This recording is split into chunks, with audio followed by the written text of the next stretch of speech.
लोकसभा और राज्यसभा में हो क्या रहा है? राज्यसभा के अंदर एक सांसद को भारतीय जनता पार्टी के सांसद खुलकर गिरफ्तारी की धमकी देते हैं और राज्यसभा के सभापति उस पूरे तमाशे को देखते रहते हैं। और दूसरी तरफ राज्यसभा के सभापति लगातार विपक्ष को डांटते रहते हैं।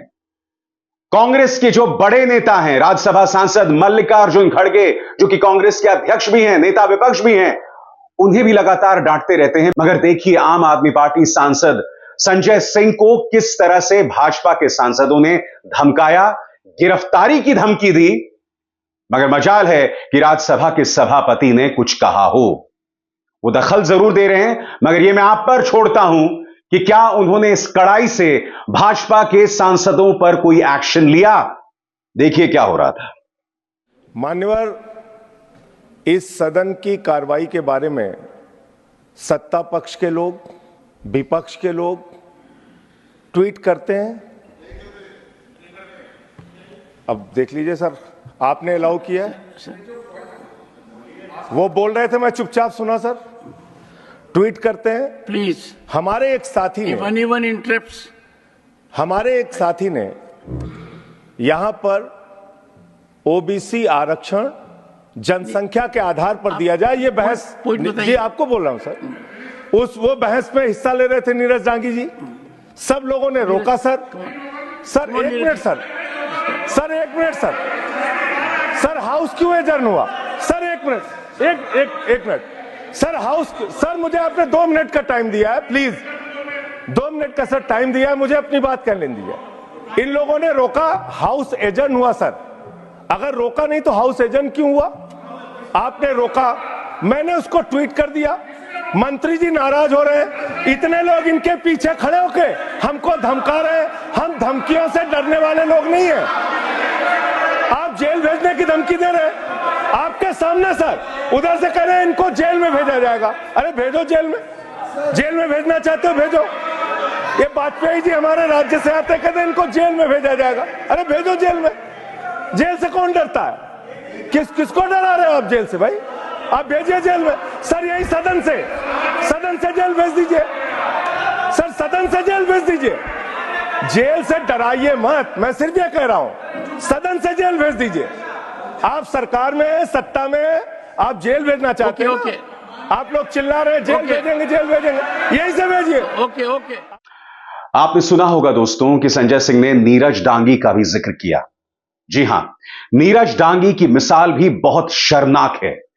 नीरज डांगी बात कर रहे थे आरक्षण की, मगर भारतीय जनता पार्टी के सांसद बार बार दखल दे रहे थे।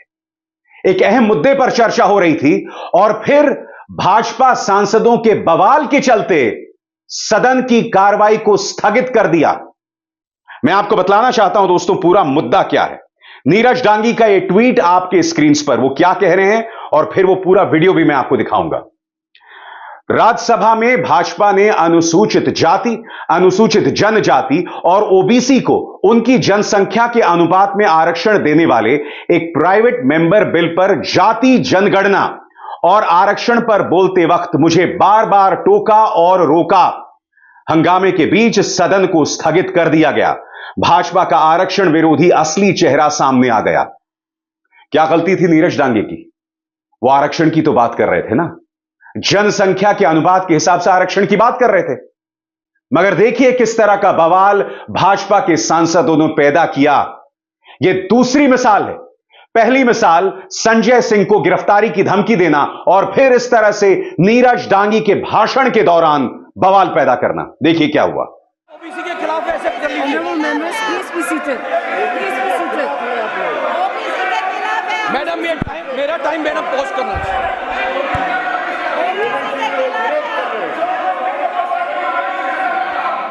ये सदन में ओबीसी के खिलाफ है। ये सामने आ गया है। मैं कंटिन्यू करना चाहूंगा मैम। 50% की सीमा को खत्म करने की आवश्यकता क्यों है? आरक्षण शुरू में पिछड़ी जातियों के उत्थान के लिए था और समय के साथ में जातियों को लाभ प्रदान करने के लिए आरक्षण की सीमा बढ़ाना चाहते हैं। तमिलनाडु में पहले से ही 69% आरक्षण है और इसे भी सुप्रीम कोर्ट में चुनौती दी गई। कांग्रेस सदैव ही संसद में ये मांग करती रही है कि जाति आधारित जनगणना कराई जानी चाहिए, क्योंकि 30 राज्यों और केंद्र शासित प्रदेशों में पिछड़े वर्गों के लिए 50% कोटा सीमा पहले ही पार कर चुकी है। भाजपा को ओबीसी समुदाय का समर्थन प्राप्त है, लेकिन सदन में वो उनके खिलाफ बोल रहे हैं। इन्हें सदन में ओबीसी के खिलाफ बोलना है, इन्हें बोलना है। इसलिए मोदी सरकार ने सामान्य वर्ग को आरक्षण देने की सिफारिश की। भाजपा तो सत्ता में है, मगर भाजपा का बर्ताव विपक्ष से भी बदतर होता जा रहा है। और सबसे शॉकिंग, लोकसभा स्पीकर कुछ नहीं करते हैं, राज्यसभा के सभापति मुस्कुराते रहते हैं और उसके अलावा कुछ नहीं। हां, लोकसभा अध्यक्ष भाजपा के सांसद को तभी डांटते हैं जब उसकी कोई बहुत बड़ी हैसियत ना हो। उन्होंने एक भाजपा सांसद को डांटा था। किस तरह से डांटा था, आप खुद देखिए। हाथ जेब में से बाहर। एक तो माननीय सदस्य गणों में आपसे आग्रह करता हूं कि हाथ जेब में डालकर सदन में नहीं आया करें, ठीक है ना। दूसरा आग्रह करना चाहता हूं, जब कोई माननीय सदस्य बोलता है, आप जो माननीय सदस्य, प्लीज, क्यों बोल रहे हो आप मंत्री जी बीच में? क्या पूछना चाहते हो, बताओ क्या पूछना चाहते हो आप? क्या हाथ में जेब में डालने के अलाउ करोगे आप? नहीं, आपसे नहीं पूछा मैंने। दूसरा, जब कोई माननीय सदस्य बोल रहा हो तो कोई भी माननीय सदस्य उस माननीय सदस्य को क्रॉस करके सामने नहीं बैठे, पीछे की जाके बैठ जाएं। जरूरत नहीं आप उनके सामने फ्रंट पे आकर बैठे। Speaker, another question is, we have Bangalore, we have Bangalore city and Bangalore rural area surrounding. We have 1,65,000 CGHS beneficiaries for the same size of beneficiaries. Time हो रहा है माननीय सदस्य। We have 17 CGHS dispensary in Hyderabad as well as in Chennai. But in Bangalore we have only 10. No. माननीय सदस्य, प्रश्नकाल में आप नए सदस्य हो, बहुत वरिष्ठ हो और आप बहुत वरिष्ठ डॉक्टर भी हो, फेमस डॉक्टर हो दुनिया के, लेकिन प्रश्नकाल में संक्षिप्त में प्रश्न पूछा जाता है। बार बार ये बात सामने उभर कर आ रही है कि राज्यसभा के सभापति और लोकसभा के स्पीकर, यह आरोप उन पर लग रहा है कि वो पक्षपात कर रहे हैं। Jairam Ramesh, you have some problem, you have a problem which is incorrigible. नहीं, आप किसान के बारे में क्या जानेंगे? नहीं, आपको किसान का क्या नहीं पता है। मगर बड़ा प्रश्न, क्या भाजपाई सांसद जिस तरह से एक किस्म की दबंगई कर रहे हैं, एक किस्म की ज्यादती कर रहे हैं, यह सब होते दिया जाएगा? यह सब लगातार होता जाएगा और इस पर कोई एक्शन नहीं होगा? यह सवाल तो उठना चाहिए ना। और इस सवाल से हम कैसे बच सकते हैं? और सबसे शॉकिंग, प्रधानमंत्री कहते हैं कि प्रधानमंत्री का गला घोंटा जा रहा है। प्रधानमंत्री, आप देख रहे हैं लोकसभा और राज्यसभा में क्या नजारा हो रहा है।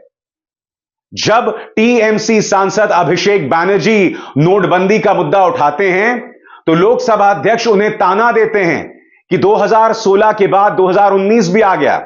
यानी कि कहीं ना कहीं वो इस बात का इशारा कर रहे हैं कि भाई 2016 की नोटबंदी के बावजूद 2019 में भाजपा जीत गई। क्या ये लोकसभा के अध्यक्ष का काम है? और फिर अभिषेक बैनर्जी उन्हें आईना दिखाते हैं कि आपको नोटबंदी पर चर्चा करने को लेकर आपत्ति है, मगर इसी सदन में आपातकाल को लेकर चर्चा हुई थी जो 50 साल पहले हुई थी, उसका क्या? देखिए चेहरे के भाव लोकसभा अध्यक्ष के। To combat terrorism. However, the move resulted in a severe cash crunch and significant economic destruction. Despite promises to eliminate black money, over 99% of the invalidated currency returned to the banking system, indicating the sheer failure of this initiative. So shockingly, counterfeit notes increased by 10.7% in 22, with fake 500 rupees note rising to 101.93% and 2000 rupees note by 54%. Sadly, 130 fellow Indians lost their lives due to heat and the strain of standing in long queues, falling victim to this eccentric decision. That's why we say E for eccentric. Now I come to the last letter. Sir, T. माननीय T सदस्य for please tragedy. माननीय Sir, सदस्य T for tragedy. माननीय सदस्य आप वर्तमान budget पे बोले 2016 के बाद तो 2019 सर मैं जवाहरलाल नेहरू का बात तो लोग बोलेगा सर जवाहरलाल नेहरू का बात तो लोग बोलेगा कोई 60 साल पहले जवाहरलाल नेहरू का बात करेगा, दूसरे नेताओं का बात करेगा, तब आप कुछ नहीं बोलेंगे। सब बोलते मैं हैं। 5 साल पहले का डिमोनेटाइजेशन का बात सब बोलते करूंगा तो आप कहेंगे भाई वर्तमान इशू पे बोलिए। बजट सर पे। ये बजट पे। पक्षपात नहीं चलेगा सर। बजट पे मैं बजट पे ही बोल रहा हूँ। जब बिप्लब देव बोल रहा था तब 100 साल पुराना बात कर रहा था, 50 साल पुराने इमरजेंसी का बात कर रहा था, तब आप चुप थे। और अब मैं डिमोनेटाइजेशन का बात कर रहा हूँ, आपको चुप रहे। वाह सर वाह। बोलिए अपनी बात पे। D for tragedy, and this is the tragedy. The example you all set in the house. This is why I say T for tragedy. और बात वहां नहीं रुकती है। अभिषेक बैनर्जी पर कोई ताना मार रहा था कि भाई तुम पढ़कर बोल रहे हो, मगर जैसे ही अभिषेक बैनर्जी ने कहा कि प्रधानमंत्री तो टेलीप्रॉम्प्टर से पढ़कर बोलते हैं, नजारा क्या था लोकसभा के अंदर का देखिएगा। ऑस्टिन से क्या आप no you don't know that the demonetization was done in 2016. Sir, this government demonetized 500 rupees and 1000 rupees note. Sir, ये मुझ पे आरोप लगा रहा है, मैं पढ़ के बोल रहा हूँ। पीएम टेलीप्रॉम्प्टर से बोलते हैं सर, प्राइम मिनिस्टर टेलीप्रॉम्प्टर से बोलते हैं। नेता तो मैं पढ़ के ही बोलूंगा सर। अपना नेता को जाके ज्ञान दो। अरे अपना आप नेता को सदन के जाके नेता के ज्ञान बारे में दो। चर्चा मत करो, आप अपनी बात कीजिए। आप अपनी बात कीजिए। दोस्तों, आपको याद होगा पिछली लोकसभा में किस तरह से रमेश बिधूड़ी ने दानिश अली के बारे में अपशब्द कहे थे। वो शब्द जिसे दोहराया भी नहीं जा सकता और उन पर कोई कार्रवाई नहीं की गई। कल्पना कीजिए अगर इसी तरह की शब्दावली का इस्तेमाल जो है किसी विपक्ष के सांसद ने कर दिया होता। यह मत भूलिए कि वही सत्र था जब करीब 150 सांसदों को निलंबित कर दिया गया था और यह काम लोकसभा स्पीकर ओम बिरला साहब ने किया था। मैं आपको दिखाना चाहता हूं वो नजारा जब ओम बिरला ने किस तरह से दानिश अली की तौहीन की थी। देखिए क्या हुआ था। क्यों ले रहे हैं मोदी साहब? सिरे नहीं ले रहे हैं, सिरे ले रहे हैं देश के वैज्ञानिक। ओए बड़े ओए उग्रवादी सिरे ले रहे हैं। ए उग्रवादी बोलने नहीं दूंगा कभी खड़ा होगा, ये बता रहा हूं। ए उग्रवादी कटवे सर, ये जो श्रेय अगर जाता है तो देश के प्रधानमंत्री को जाता है। दानिश अली जी प्लीज ये आतंकवादी है, उग्रवादी है, ये मुल्ला आतंकवादी है। इसलिए सर अभी मैं बताना चाहता हूँ, अधीर रंजन जी अभी शोर मचा रहे थे, लिस्ट पढ़ रहे थे। उस लिस्ट में अधीर रंजन जी जब लिस्ट पढ़ रहे थे 1975 से लेकर अभी तक इसकी बात करते रहना थी। बाहर देखो इन मुल्ले को। क्या रमेश बिधूड़ी के इन शब्दों पर लोकसभा अध्यक्ष ओम बिरला ने कोई कार्रवाई की? बिल्कुल नहीं की। मैं समझना चाहता हूं क्यों। क्योंकि अगर लोकसभा अध्यक्ष निष्पक्ष नहीं होंगे, अगर राज्यसभा सभापति का झुकाव सत्ता पक्ष की तरफ दिखाई देगा, तो यह लोकसभा पर, यह लोकतंत्र पर, यह राज्यसभा पर एक सवालिया निशान है और ना जगदीप धनखड़ साहब ना ओम बिरला साहब इससे बच सकते हैं। मगर आज मैं कुछ और कहना चाहता हूं। नीरज डांगी जब आरक्षण पर बोल रहे थे और जिस तरह से उनको रोका गया, कांग्रेस को इसे एक बहुत बड़ा मुद्दा बनाना चाहिए था।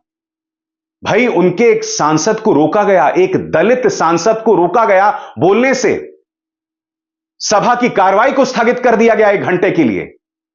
मैं कांग्रेस से पूछना चाहता हूं, मैं मानता हूं कि राहुल गांधी के साथ सदन के अंदर कई बार नाइंसाफी हुई है, ढेरों मिसालें। आपको याद है जब उन्होंने अडानी पर भाषण दिया था, 19 जगह से उनके भाषण को नोच दिया गया था। हाल ही में जब उन्होंने कहा था कि भाजपा और आरएसएस की सोच हिंसक है, उनके उस भाषण के हिस्से को हटा दिया गया था। राहुल गांधी जब भी कोई बात कहते हैं तो कैमरा जो है वो लोकसभा अध्यक्ष ओम बिरला पर आ जाता है। मैं समझता हूं कि राहुल गांधी के साथ जितनी नाइंसाफी हुई है, उतनी नाइंसाफी किसी के साथ नहीं हुई। मगर नीरज डांगी का मुद्दा कांग्रेस क्यों नहीं उठा रही? क्या कांग्रेस के लिए हर मुद्दा राहुल गांधी से शुरू होकर राहुल गांधी पर आके खत्म हो जाता है?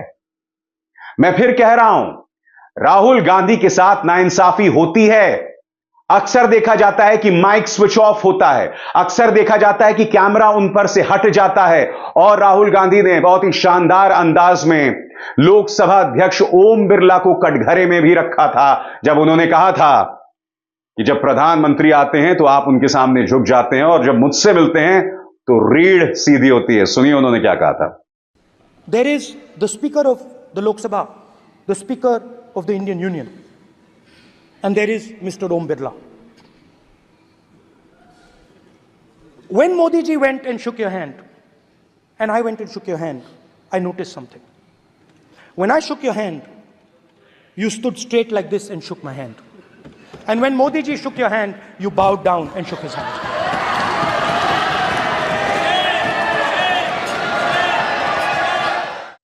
मगर कांग्रेस से सवाल, और यह सवाल मेरा राहुल गांधी से, नीरज डांगी के साथ जो नाइंसाफी हुई, क्या इस पर कांग्रेस ने कोई प्रेस कॉन्फ्रेंस किया? क्या कांग्रेस के किसी नेता ने बयान दिया? क्या सुप्रिया श्रीने, पवन खेरा, रागिनी नायक, किसी भी प्रवक्ता ने, आलोक शर्मा, कितने महान प्रवक्ता हैं आपके पास, क्या किसी ने कोई भी बयान दिया? या आपके अपने सांसद के साथ हो रहा, यह बहुत बड़ा मुद्दा है कि कोई आरक्षण पर बोल रहा है। यह आपके पास स्वर्णिम मौका था भाजपा को एक्सपोज करने का कि देखिए यह है इनका आरक्षण विरोधी चेहरा। मगर दिक्कत यह है कांग्रेस के प्रचार तंत्र की राजनीति राहुल गांधी के इर्द गिर्द इस कदर घूमती है कि वो अपने एक सांसद को भूल जाती है जिनका नाम नीरज डांगी है। शर्मनाक है दोस्तों जो हुआ, जिस तरह से नीरज डांगी को बोलने नहीं दिया गया, और सबसे बड़ी बात, जिस तरह से संजय सिंह को सदन के अंदर गिरफ्तार करने की धमकी दी जा रही थी, यह अक्षम्य है। सदन के अंदर, राज्यसभा के अंदर इसकी कोई जगह नहीं है, बिल्कुल भी कोई जगह नहीं है। मगर आप भी जानते हैं दोस्तों, यह आगे होता रहेगा, इसमें कोई सुधार नहीं आने वाला है, कोई सुधरने नहीं वाला है। क्योंकि जब प्रधानमंत्री ये मान के चल रहे हैं कि उनका गला घोटा जा रहा है, तो स्वाभाविक सी बात है विपक्ष के लिए क्या ही उम्मीद की जा सकती है। अभिसार शर्मा को दीजिए इजाजत। नमस्कार।